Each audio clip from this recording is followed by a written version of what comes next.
নতুন জীবনে পা রেখে অবশ্যই আলহামদুলিল্লাহ আমি জাস্ট বলবো সবার দোয়া কামনা করছি, সবাই আমার জন্য দোয়া করবেন, আমাদের জন্য দোয়া করবেন।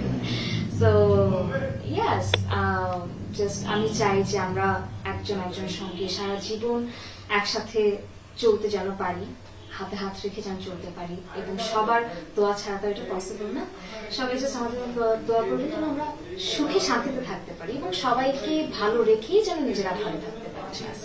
আলহামদুলিল্লাহ আমি তার আগে অনেক আগে একটা ইন্টারভিউতে বলেছিলাম, মেবি এইখানে কারো একজনের ইন্টারভিউতে আমি বলেছিলাম, আমাকে যখন জিজ্ঞেস করেছিল যে আমার ফিউচার প্ল্যান নিয়ে, আমি বলেছিলাম যে জন্ম মৃত্যু বিয়ে এই তিনটা তো আল্লাহর হাতে, আমি এই তিনটা নিয়ে কখনো কোনো কথা বলি না, স্পেশালি ফিউচার নিয়ে আমি কখনো কথাই বলি না, বিকজ আমার কাছে মনে হয় যে যেটা আল্লাহর হাতে সেটা আল্লাহর হাতে ছেড়ে দেওয়া দরকার এবং উচিত। সেটা নিয়ে আমি মানুষ হিসেবে বেশি কথা বলতে গেলে এটা বেশি বড় বড় ব্যাপার হয়ে যাবে, যেখানে আমাদের একদমই করা ঠিক না। তো ওইটার জন্যই আমি জাস্ট বলবো যে আল্লাহ যেটা আমাদের ভাগ্যে রেখেছিলেন সেটাই হয়েছে আলহামদুলিল্লাহ, এবং আমরা হ্যাপি, আমরা একজন আরেকজনের সঙ্গে হ্যাপি আছি আলহামদুলিল্লাহ। আছে আমার প্ল্যান না এখনো আছে, এখন আছে, এই জন্যই হলো আমি বেশি কিছু বলবো না।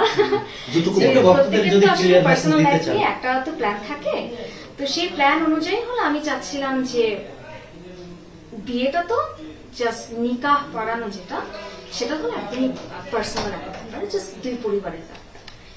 আমরা তখনই জানাই যখন নাকি হলো একদম সবাইকে অনুষ্ঠানে হলো সবাইকে দাওয়াত দিই। তো আমাদের যেহেতু এখনো অনুষ্ঠানটা হয়নি, হওয়ার প্ল্যানিং আছি আমরা। সো আমাদের প্ল্যানটা হলো আমরা যখন অনুষ্ঠানটা করবো ইনশাআল্লাহ তখনই আস্তে আস্তে ধাপে ধাপে, সবাই তো ধাপে ধাপেই কাজ করে।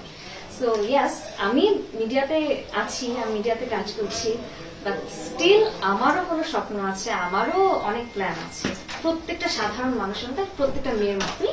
তো সেই জায়গা থেকে আমারও ওই ধাপে ধাপে যে প্রসিডিউরটা আছে না, সেই প্রসিডিউরের জন্যই হলো আমি একটু সময় নিয়ে কাজ করছি, যে আমরা যখন অনুষ্ঠান করব তখন সবাইকে টিপ টিপ টিপ টিপ করে জানাবো, আচ্ছা এটা এখন থাপ থুপ করে যখন আমি কোনো কিছু বলছি তখন হলো আগে পিছিয়ে কেউ যদি কিছু না জানে তাহলে ব্যাপারটা কেমন না ওটাই।